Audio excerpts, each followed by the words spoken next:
Bonsoir à toutes et à tous. Merci d'être venus nombreux pour écouter les plaidoiries des 3 lauréats du concours de plaidoirie des lycées brestois. Merci à Dialogue de nous accueillir aujourd'hui et de nous permettre de prolonger ainsi cet événement. Merci à Léna qui était à la manœuvre avec nous. Voilà. En préalable, je souhaite, au nom de la section LDH brestoise, évoquer le contexte dramatique que nous vivons à nouveau aujourd'hui avec le terrible meurtre de Dominique Bernard et la violente agression de ses 3 collègues au sein de leur lycée à Arras.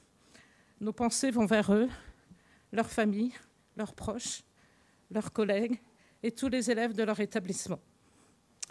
Elle s'adresse plus largement à l'ensemble de la communauté éducative, aux enseignants, à tous les personnels, aux élèves, à nouveau traumatisés 3 ans après le sauvage assassinat de Samuel Paty.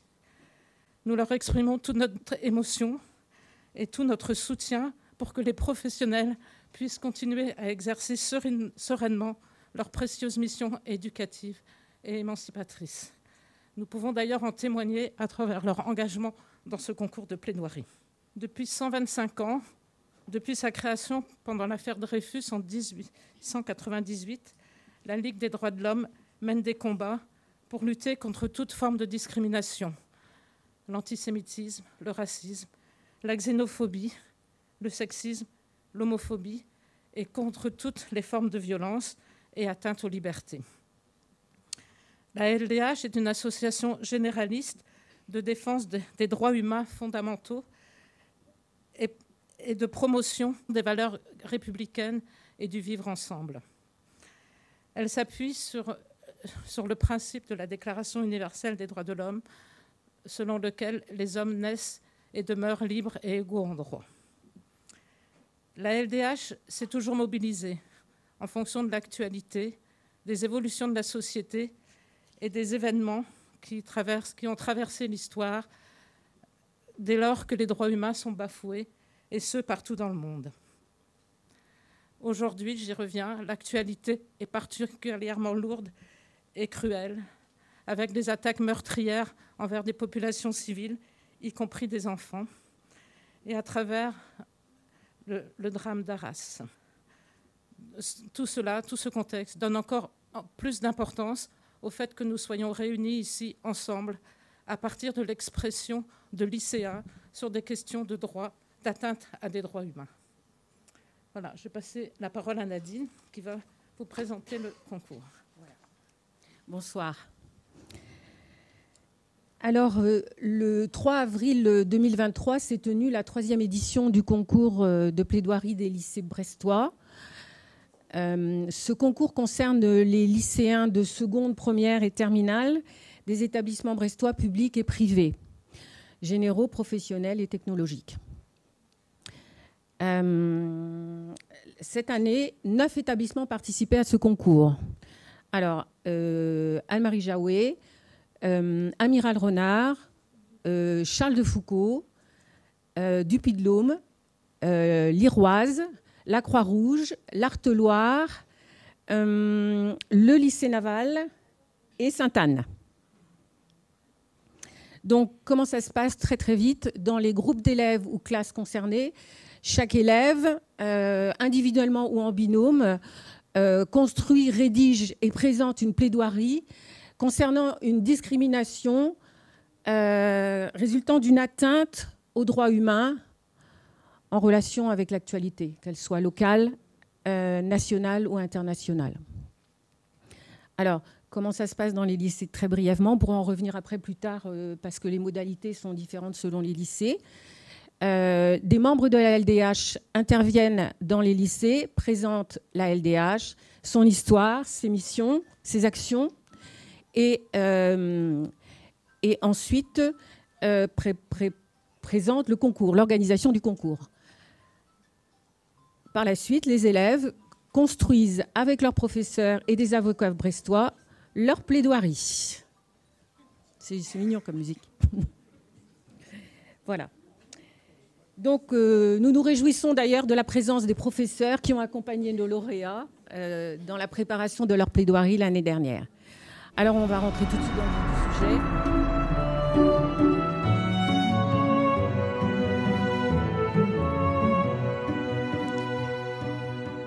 Bonjour à tous. Du coup, je m'appelle Victor Guillou. J'ai réalisé une plaidoirie sur l'avortement. Et je tenais à dire que cette plaidoirie, elle a été écrite en avril 2023. Donc il y a certains faits qui se sont produits depuis qui n'apparaîtront pas dedans. Une petite fille de 10 ans doit changer d'état pour avorter aux États-Unis d'Amérique. Ces simples mots mis bout à bout constituaient les grands titres de l'actualité du 3 juillet 2022. Oui, 2022. Selon les rêves des générations précédentes, les années 2000 devaient entraîner une révolution des mœurs. Malheureusement, aujourd'hui, au sein de l'une des plus grandes puissances mondiales, des droits considérés comme fondamentaux sont reniés. 21 États sur 50, dont le Texas par exemple, interdisent désormais l'IVG, l'interruption volontaire de grossesse. Alors mesdames et messieurs, installez-vous confortablement et bienvenue aux États-Unis d'Amérique. Un pays où vous vous sentirez bien entre un 9 mm et le marteau de la justice condamnant à 2 ans de prison ferme tout médecin pratiquant l'IVG dans les États concernés. Mais revenons en arrière. Le 22 janvier 1973, l'article de loi Roe versus Wade, soit l'article 410 US 113, autorise le droit à l'avortement. Cet article vise à protéger la vie de la femme. Pourquoi la vie de la femme, me direz-vous? Rappelons que les cintres, les aiguilles à tricoter servaient alors à perforer le fœtus. Un geste illégal et qui pouvait tuer la femme. Jusqu'en 2022, aux États-Unis d'Amérique, les cintres alors retournés dans leurs armoires doivent à nouveau revêtir leur sombre cape d'avorteur. Aujourd'hui, en 2023, dans plus de 20 pays, on interdit l'avortement. Dans plus de 20 pays, on renie ce droit, on renie la vie de la femme. Au Salvador, pays d'Amérique latine, les habitants protestent contre l'interdiction de l'IVG. Ils protestent contre la mentalité trop catholique. Nous sommes un État laïque avec une philosophie catholique, s'insurge l'avocat Denis Munoz. Ils protestent contre l'idée de la réduction de la femme à l'état d'objet. Dans ce pays, en tant que femme, nous n'avons pas d'autre choix que de mettre au monde, mettre au monde, mettre au monde, s'exclame une militante de l'avortement au Salvador. Cela pour en vain tenter de faire face aux 16,3 pour 1000 de mortalité infantile frappant le pays.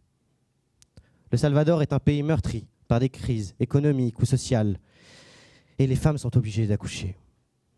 Les femmes sont obligées d'enfanter dans ces pays et dans bien d'autres comme l'Égypte, la République du Congo, Djibouti, le Congo, car ces États ne peuvent se permettre de perdre un futur citoyen.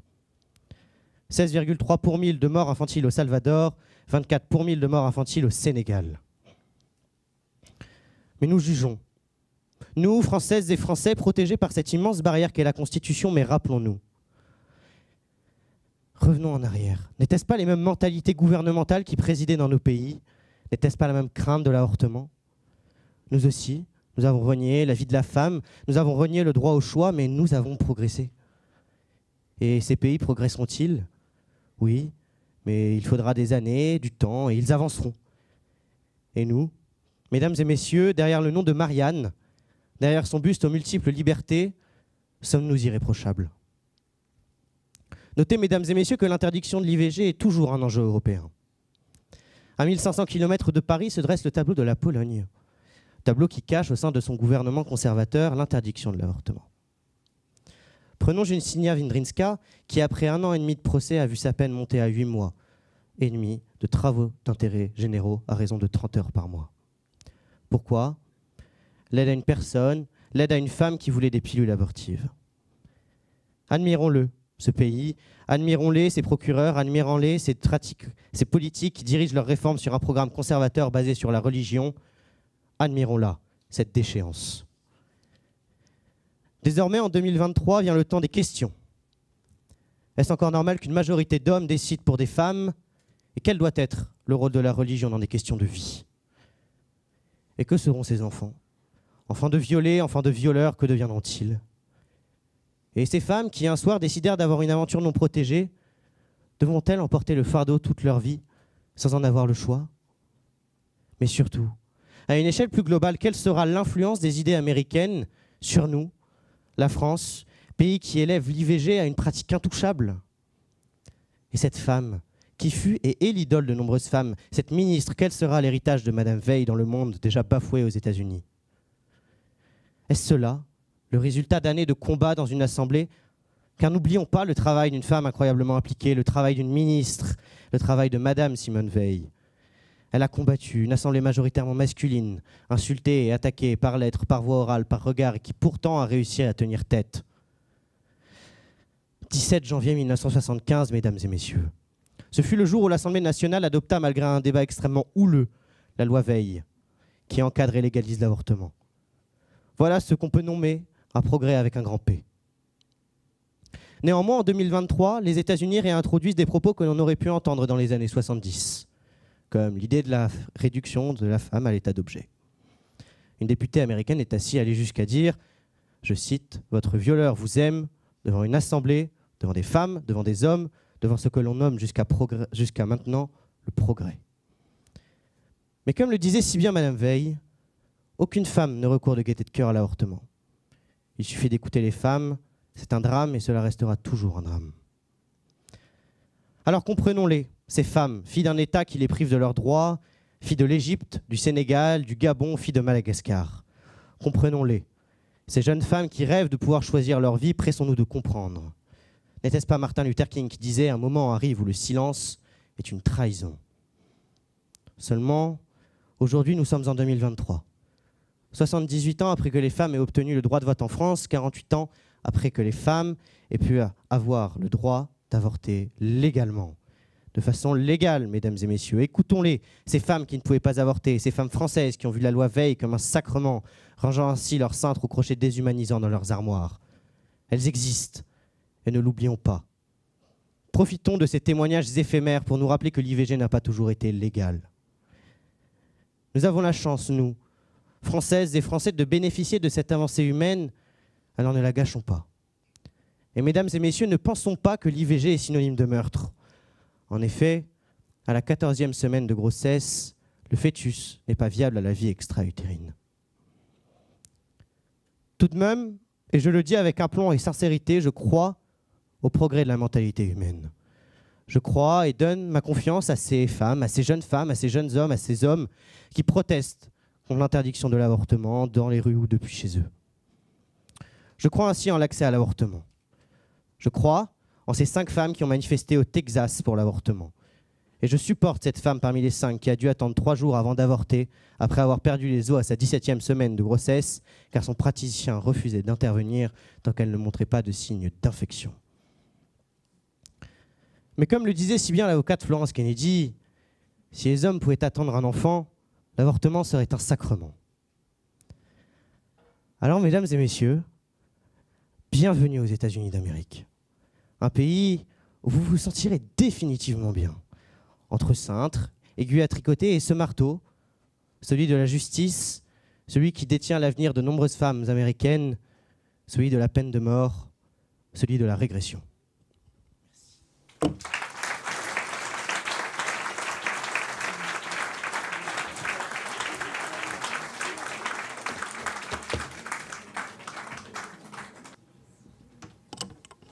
Bravo Victor pour cette formidable plaidoirie.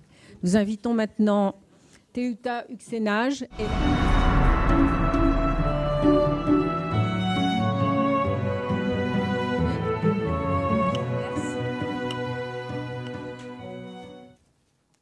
Je m'appelle Teuta.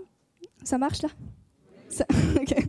Je m'appelle Teuta et aujourd'hui je plaide en faveur du droit de vivre libre de toute discrimination et violence, du droit au meilleur état de santé physique et mentale possible. Mesdames, messieurs, que feriez-vous si vous étiez condamnés à mort ? Condamnés à mort sans avoir commis de crime, sans procès et sans jugement. Condamné à mort car la mort vous a été promise et pourtant la justice ne vous considère pas. Que feriez-vous ? Cette question, des millions de femmes à l'échelle mondiale et notamment en France n'ont pas le temps d'y répondre qu'elles sont déjà mortes. Selon l'Observatoire national des violences faites aux femmes, en 2019, on compte 146 femmes tuées par leur conjoint ou ex-conjoint. En 2020, on compte 102 femmes tuées par leur conjoint ou ex-conjoint. En 2021, 122 femmes, soit une femme tuée tous les 3 jours en France. Les chiffres parlent d'eux-mêmes et sont vertigineux, scandaleux. Je me tiens devant vous aujourd'hui pour vous faire part de l'histoire de l'une d'entre elles. Elle s'appelait Juliette. C'était une jeune femme de 35 ans, mère de 2 enfants âgés entre 8 et 10 ans au moment des faits. Celles et ceux qui la connaissaient décrivent une femme très pudique, sympathique et avenante. Originaire de Paris, elle a trouvé sa voie en Corse. Elle accumule les petits boulots et fabrique des bijoux. Très rapidement, après son installation, elle pense avoir rencontré l'amour de sa vie. Tout son entourage est ravi de cette rencontre entre Juliette et son compagnon. La mère de Juliette le décrit d'ailleurs comme le prince charmant. Bastien a su séduire Juliette particulièrement, ainsi que toute sa famille. Par la suite, la famille s'agrandit rapidement. Il s'agit là d'une vie heureuse, d'une famille heureuse, d'un couple heureux, mais seulement en apparence. Tout cela n'est que mensonge. Juliette subit des insultes, des humiliations, des coups. Elle est giflée, tirée par les cheveux. Il lui crache au visage, la rabaisse constamment. Ses paroles et gestes sont toujours brutaux. Il ne veut pas qu'elle s'exprime, qu'elle sorte, qu'elle travaille, qu'elle parle à d'autres hommes. Elle doit lui appartenir. S'ensuit une descente aux enfers. Pendant 12 années, elle vit dans la violence aux mains de son compagnon. Un soir, où nous dormions paisiblement, Juliette, elle, est chassée de chez elle en petite tenue par son conjoint. Ce soir-là, elle dort avec le froid, seule, dans sa voiture. Suite à cet événement, Juliette prend une décision capitale. Puisqu'elle sent la réelle emprise de Bastien sur elle, elle quitte son bourreau. La cadence ne se calme pas pour autant, car en retour, il lui promet de la tuer. L'homme l'épie et la traque. Se sentant véritablement en danger, Juliette décide de porter plainte contre son ex-conjoint. 1, 2, 3, 4, 5 fois. En vain. Le père de Juliette dépose également des mains courantes. Les tribunaux font la sourde oreille face à tous ces SOS. Juliette les a pourtant avertis. Son bourreau détient une arme. On lui déclare que s'il ne s'en sert pas, on ne peut rien faire. Juliette comprend alors qu'elle est prise au piège et qu'on s'intéressera sûrement à son histoire qu'une fois morte. Malheureusement pour Juliette, l'État, qui a comme unique devoir de protéger ces femmes en danger, les laisse s'éteindre petit à petit, malgré leurs nombreuses demandes d'aide. En effet, l'article 223-6 du Code pénal fait obligation à chaque individu de porter atteinte à une personne en danger, de porter assistance plutôt à une personne en danger. Faut-il également rappeler que la Déclaration universelle des droits de l'homme garantit à chaque individu le droit à la vie, à la liberté et à la sûreté de sa personne, et que nul ne sera soumis à des peines ou traitements cruels, inhumains ou dégradants. Elle interdit aussi toute discrimination fondée sur le sexe. Le 3 mars 2019, il se rend à son domicile et l'abat avec cette même arme qu'il avait pris le soin d'équiper d'un silencieux. Son bourreau lui a tiré dessus en plein cœur à 2 reprises. La voisine de Juliette se rend immédiatement sur la scène de crime. On voit Juliette gisant dans un bain de sang, agonisante, le sang s'écoulant du balcon jusqu'à la porte, n'ayant pas pu cette fois-ci lui échapper. Juliette prononce ses dernières paroles. « Il m'a tuée ». L'ex-conjoint de Juliette se rend lui-même au poste de police pour avouer son crime. Ce 3 mars 2019, Il a tué une maman, une sœur, une amie, une voisine, mais surtout, une de ces femmes à laquelle on aura ôté sa vie en raison de son sexe. Si des lois existent, leur mise en œuvre fait bien trop souvent défaut. L'assassinat de Juliette est la preuve circonstancielle de la défaillance de tout un système judiciaire. Comment peut-on en arriver à de telles extrémités ? Le plus souvent, la maltraitance s'installe progressivement dans le couple, presque de manière insidieuse. Il lui dit « Si tu m'aimes, reste avec moi à la maison ». Une phrase qui pourrait peut-être vous sembler anodine. Pourtant, cette restriction, c'est déjà un ordre. Cette forme de chantage, c'est déjà un abus de pouvoir. Et la victime ne le sait pas encore, mais ces quelques mots ne sont que la préface de toute la tragédie qui va suivre. La violence va alors faire son nid, en débutant par des objets volontairement cassés, des cris, des grosses disputes. Selon l'Observatoire national des violences faites aux femmes, seule une femme sur 5 dépose plainte. Le constat est simple, soit les femmes ne parlent pas par peur d'être jugées, soit les femmes parlent mais ne sont pas entendues. Le résultat est le même, elles sont privées de voix.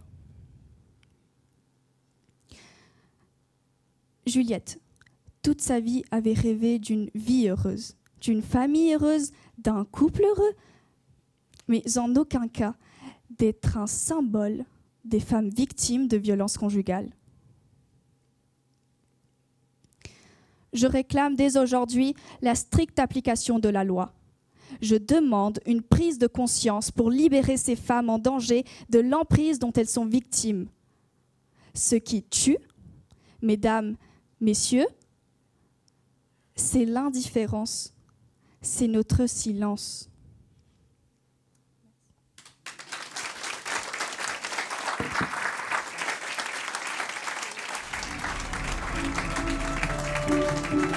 Bravo Théouta.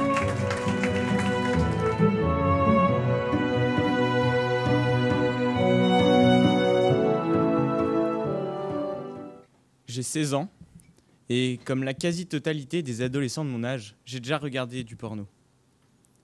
Je m'y rends quelques fois par mois.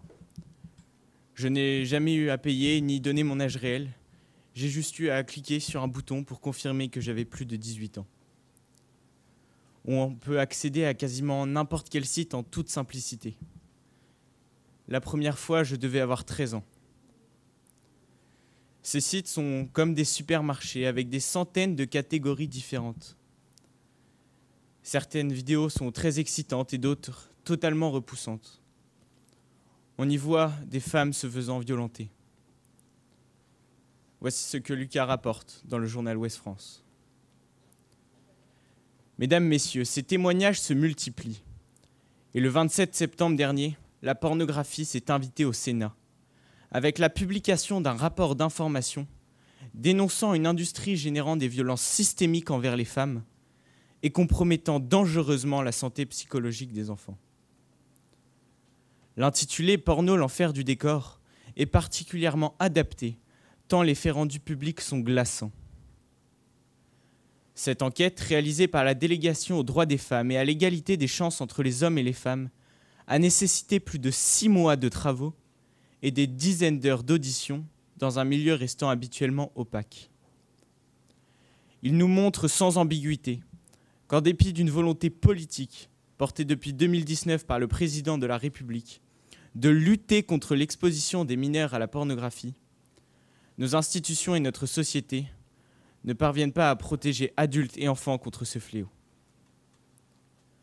Le terme pornographie, apparu à la fin du XVIIIe siècle, vient du grec pornographos, constitué de graphos, le graphe, et de porné, prostituée, dérivé de pernéné, vendre. Il a perdu son ancien sens didactique de traiter de la prostitution pour signifier une représentation de choses obscènes. Selon Alain Ray, dans son dictionnaire historique de la langue française, le mot et ses dérivés conservent, malgré la chute des tabous et les autorisations administratives, un caractère de transgression qui l'oppose à l'érotisme.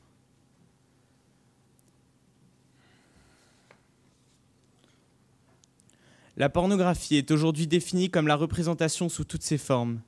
Écrit, film, peinture, dessin, photo, spectacle, de choses obscènes, sans préoccupation artistique, mais avec l'intention délibérée de provoquer l'excitation sexuelle du public auquel elles sont destinées. Si la loi n'interdit pas la diffusion et le visionnage d'images ou vidéos à caractère pornographique entre adultes, l'article 227-23 du Code pénal prévoit une peine de 5 ans d'emprisonnement et de 75 000 € d'amende pour l'enregistrement ou la diffusion d'images à caractère pédopornographique. Et l'article 227-24 incrimine le fait qu'un message pornographique soit vu ou perçu par un mineur. Le législateur a voulu protéger les enfants, mais le rapport nous montre qu'à l'heure du tout numérique, la loi n'est ni appliquée ni suffisante. Ainsi, le porno, y compris le porno le plus trash et extrême, est accessible gratuitement en quelques clics. 2 tiers des enfants de moins de 15 ans et 1 tiers de ceux de moins de 12 ans ont déjà été exposés volontairement ou involontairement à la pornographie. Chaque mois, près d'1 tiers des garçons de moins de 15 ans se rend sur un site porno.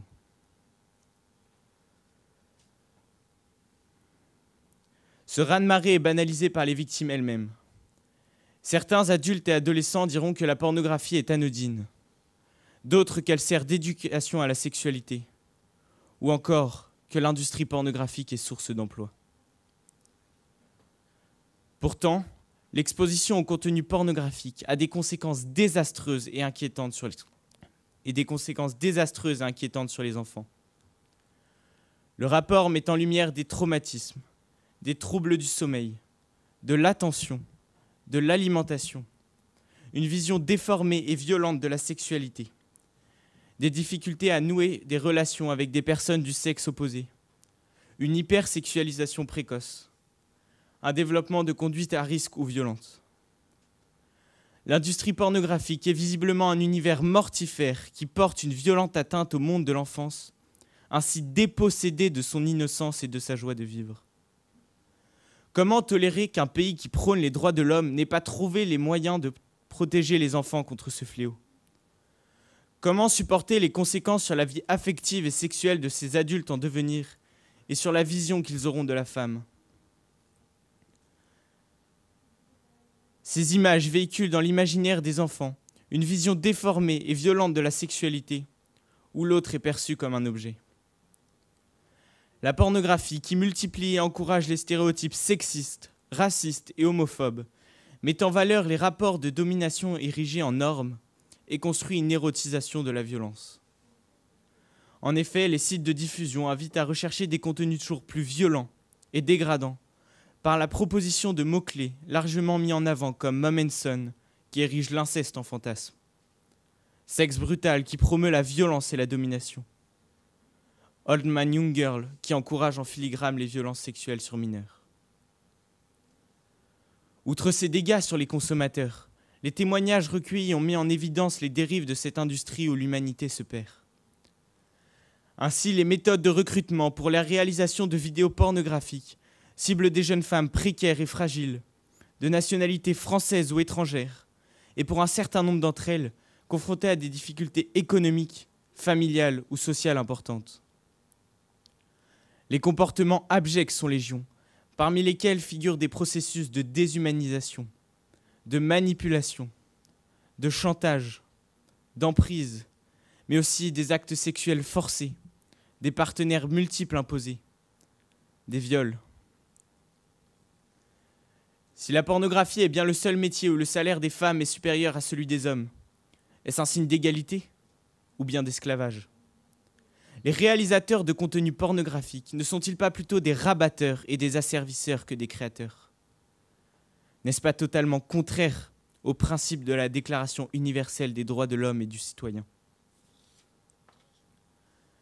Malgré ces constats et ces alertes, qu'attendons-nous pour réagir ? Que la société sombre totalement ?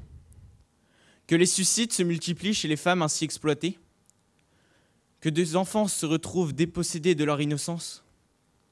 Que les violences faites aux femmes se poursuivent ? Si le mouvement MeToo a permis de faire avancer la cause des femmes victimes de violences sexuelles et sexistes, il ne sera pas suffisant s'il ne s'accompagne pas d'une prise de conscience collective sur les ravages de la pornographie sur les jeunes générations et sur la vision que ces jeunes générations auront de la femme. Informer et dénoncer ne suffit plus. Place à la prévention et à la protection efficace des enfants et des femmes. Il en va de notre devoir de citoyen. Nous ne pouvons rester passifs, mais s'il est nécessaire d'appliquer les mesures déjà en place, il faut inciter le gouvernement à réagir et à apporter d'autres réponses. Comment supporter que pour la consultation de sites pornographiques, on accorde plus d'importance à l'anonymat du consommateur qu'à la protection de l'enfance? Quelle tristesse de constater que ce sujet ne fait la une des médias que de façon éphémère, alors qu'il concerne directement la société et les générations futures. Alors réagissons et menons ce combat avant que l'humanité abdique et que l'enfant soit dépossédé de son innocence. Lorsqu'un navire est en perdition, c'est un devoir de sauver les femmes et les enfants d'abord.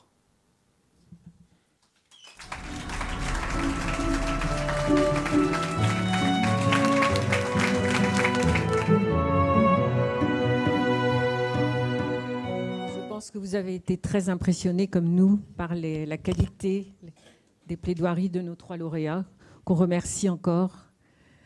Bravo. Voilà, nous vous invitons à débattre avec eux si vous le souhaitez. Bonsoir. Oui, le concours a été lancé en 2020. En 2020, il nous a semblé cohérent et logique, puisque la mission de la LDH, quand même, c'est de défendre les droits humains, de faire vivre une démocratie forte et libre, et que c'est aussi un accompagnement à la citoyenneté des jeunes. On intervient beaucoup dans les lycées.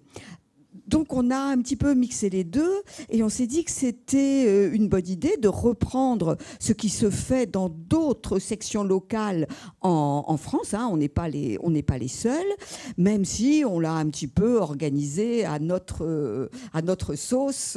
Voilà. Donc ça a commencé en 2020, l'année du confinement. Je vous laisse imaginer les difficultés qu'on a eues entre les profs qui étaient malades, les lycées qui étaient fermés, les élèves qui n'étaient pas là. Et puis, cerise sur le gâteau, 8 jours avant notre finale prévue, où tout était organisé, mais vraiment impeccable, les lycées sont fermés. Bon. On a quand même maintenu, la Ligue de l'enseignement nous a prêté ses locaux. Les jeunes ont plaidé face caméra. D'accord ? C'était quand même assez impressionnant. Le jury a délibéré en visio. Oui, il y avait simplement le président qui était dans la salle. Par contre, comme il se passait pas énormément de choses, la couverture de presse a été excellente et vraiment le président du jury, qui était et qui est toujours le bâtonnier du barreau de Brest, était mais vraiment estomaqué par la capacité, vous en avez une illustration là ce soir, la conviction, le travail que les lycéens, accompagnés par leurs équipes, les profs ont tout de suite aussi accroché. Donc on était 7 lycées la première année. Il y a un lycée qui n'a pas pu aller jusqu'au bout, ça a été trop compliqué, le confinement au lycée naval. Voilà, on a perdu le lycée naval en cours de route, mais depuis on l'a récupéré. Et l'année suivante, on était 8. Cette année, l'année dernière, on était 9. Bon, cette année, les inscriptions viennent à peine voilà. Donc, voilà. Donc, c'est cette idée-là qui est très, très importante pour nous. Et puis, on avait aussi l'idée quand même, je crois que c'est important de le dire, d'abolir un peu les frontières entre les différents lycées, entre les différentes sections, de faire que lycées généraux et technologiques et lycée professionnel puissent travailler ensemble, que finalement il y avait des élèves absolument convaincants et magnifiques dans tous les lycées. Alors c'est vrai, il y a davantage de lycées généraux, de sections générales qui participent, mais les lycées technologiques et professionnels sont présents. Cette année, on a une section technologique. La première année, c'est une section techno qui a gagné. La deuxième année, c'est un élève d'un lycée professionnel, du lycée Lesven, qui a plaidé magnifiquement sur le racisme ordinaire.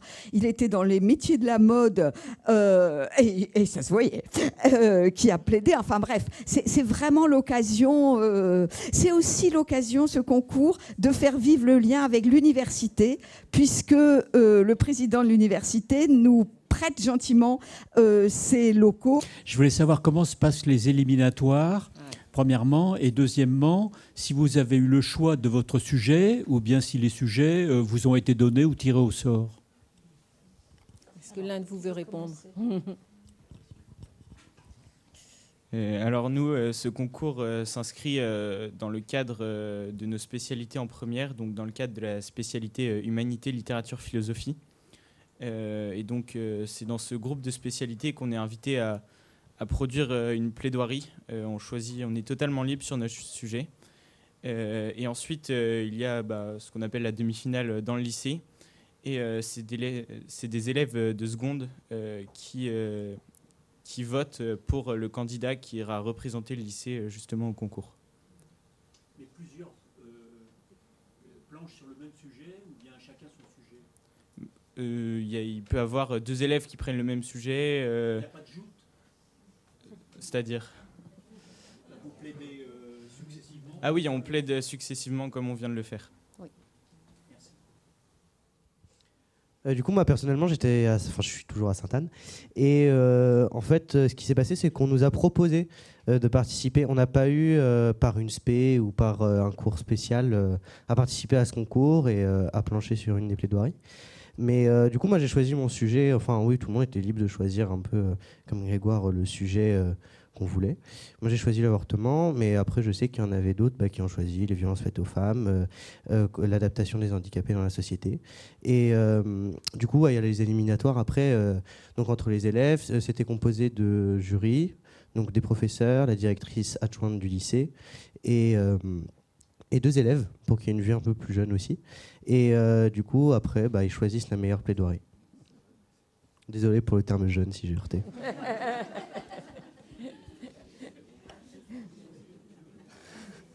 Alors moi, du coup, j'étais en seconde au lycée de l'Artois l'année dernière.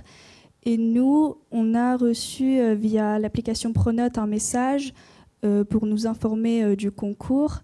Et si on voulait y participer, on allait à la vie scolaire s'inscrire. C'est ce que j'ai fait. Voilà, le sujet était libre aussi. Et les éliminatoires, donc au sein du lycée, donc il y a plusieurs candidats et candidates qui participent. Nous, on était 4 filles, je crois. Oui, il y en a une qui a abandonné en cours de route et à la fin, on était 3. Et donc, les 3, dans l'amphithéâtre, on plaide pour notre cause. Et on est jugé par des jurés qui sont donc des professeurs, des personnels du lycée. Et donc, c'est moi qui ai été choisie à l'Artois pour représenter le lycée. Et après, par contre, le jour de la finale, les éliminatoires, donc c'est le jury, mais je ne sais pas comment le jury fait pour nous choisir. Mais au lycée, c'est les profs, les personnels, et voilà. Alors, nous, on ne sait pas comment le jury fait, parce qu'on n'est pas dans le secret des débats, mais le jury est présidé par le bâtonnier ou son représentant. Il y a 2 représentants de l'éducation nationale, un représentant de la LDH, Des représentants. 2 élèves aussi qui siègent dans le jury. J'ai oublié quelqu'un. Des collectivités. Les collectivités, donc la mairie de Brest et le conseil régional qui financent, qui apportent des subventions d'ailleurs pour l'organisation de ce concours, et éventuellement un magistrat. Voilà. Qui préside? Ah non, Elle fait Oui. partie du jury. Et c'est vrai que les avocats sont très partie prenante dans l'organisation du concours, puisqu'ils viennent aussi au sein des établissements pour travailler avec les élèves, leur donner des conseils, des trucs pour préparer leur plaidoirie. Moi, je fais option théâtre du coup au lycée, ouais, depuis la seconde. Moi, pas personnellement, non, j'ai pas fait de théâtre. Et moi non plus, j'ai pas fait de théâtre.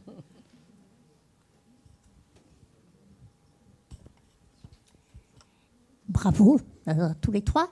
Et alors, est-ce que vous êtes intéressés, là vous commencez à vous rapprocher de l'année de Parcoursup, et en particulier, par des carrières justement d'avocats où la plaidoirie et l'éloquence seront nécessaires?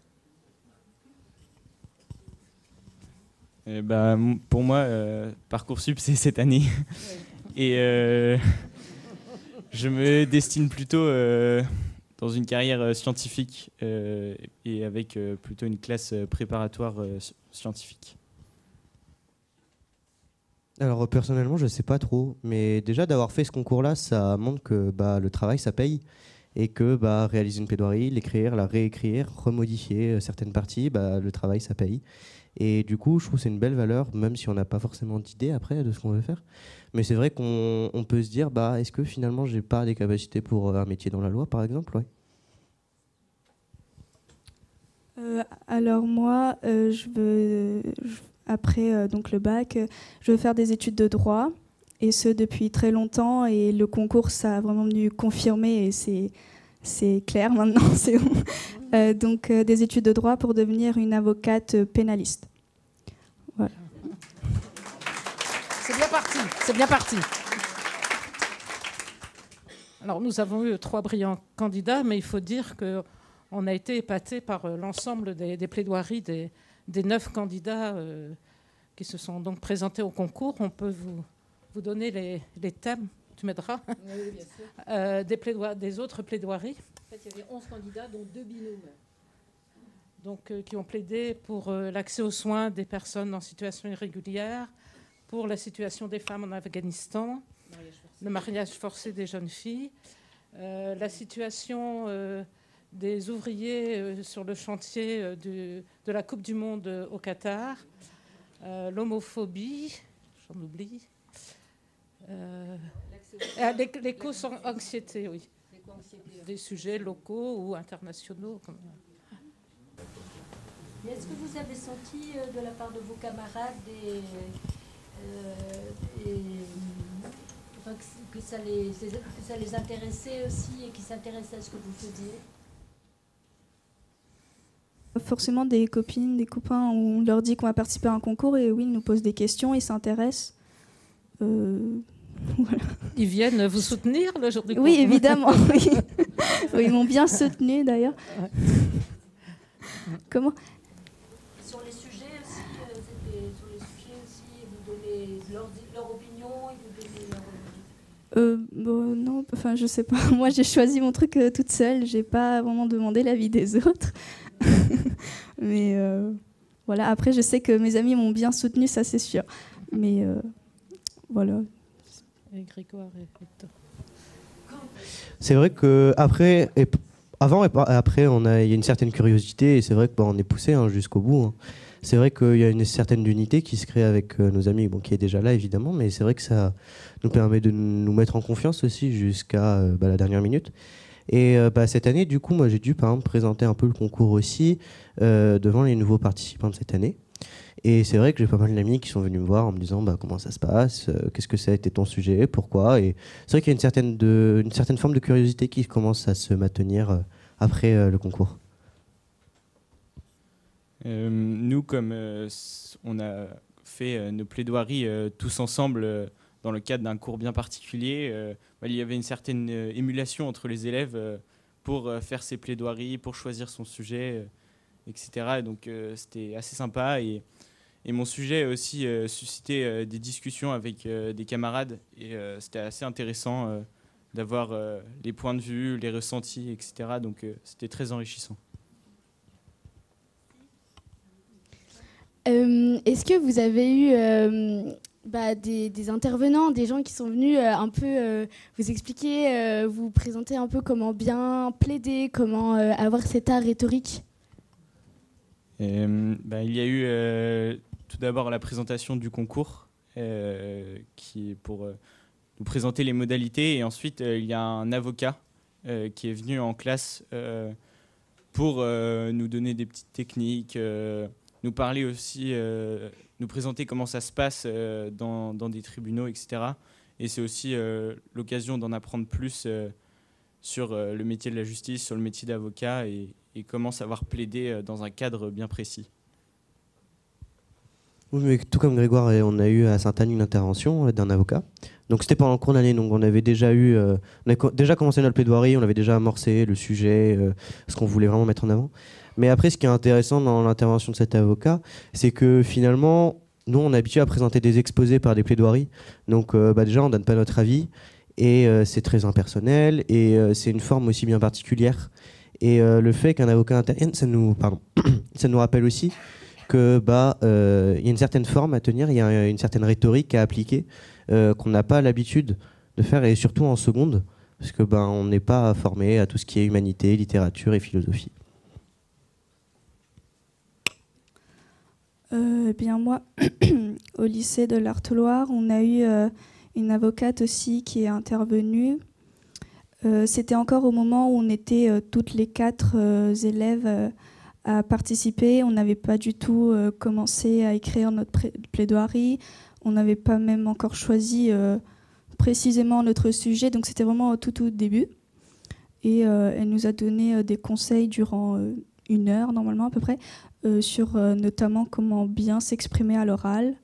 Donc moi, je suis Madame Tano, donc le professeur de Grégoire au lycée naval.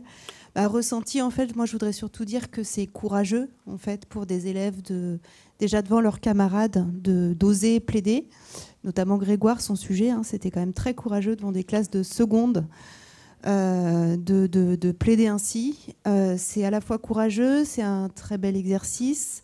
Ça nécessite énormément de recherche. Là, on a l'impression que c'est facile, mais ça leur demande aussi de sourcer ce qu'ils disent. Et ça, dans notre monde d'aujourd'hui, c'est important. De ne pas dire de bêtises, de voir la loi. Enfin, c'est vraiment très, très important. Et puis, en tout cas, au lycée naval, moi, le groupe était quand même très, très, très, très bien. Et ce qui est beau aussi, c'est la solidarité que ça a créée. On a souvent une pratique assez individuelle au lycée, de la dissertation, du commentaire. Et là, c'est collectif. Donc, moi, je trouve que c'est un projet extrêmement riche. Donc, je vous remercie de nous le proposer chaque année. Parce que c'est vraiment, ça crée un groupe et ça crée une émulation et ça donne l'exemple dans un lycée. Voilà. Puis je remercie aussi les parents parce que c'est bien aussi d'avoir leur confiance, parce que des sujets comme ça, mine de rien, ça peut créer aussi quelques inquiétudes de la part des parents. Et en fait, en tout cas, nous au lycée, on a toujours été plutôt soutenus. Donc voilà. Les échanges étaient très vivants en fait. C'est vrai que ça a permis aux lycéens de préciser un peu, et aux enseignants de préciser un peu la manière dont peut se construire une plaidoirie. Nous devons quand même aussi remercier les personnes et les institutions qui nous permettent d'organiser ce concours. Donc il y a les collectivités locales qui apportent des subventions, donc la mairie de Brest et le conseil régional. Nous avons aussi l'ordre des avocats qui offre des chèques livres aux candidats, ainsi que la librairie Dialogue. Et les studios aussi participent à offrir des places de cinéma aux candidats. Donc on remercie aussi toutes ces personnes. Et un nouveau Dialogue aujourd'hui qui a permis cet échange qui se cache là, mais c'est aussi grâce à elle que... Et donc, rendez-vous, si vous le souhaitez, le 9 avril en Finkelcher, à la faculté des sciences. On est impatient de connaître les sujets, mais là, ça commence. On rencontre les établissements pour présenter la LDH et le concours. Donc, voilà, c'est lancé, le lancement est fait pour cette année. Merci à vous.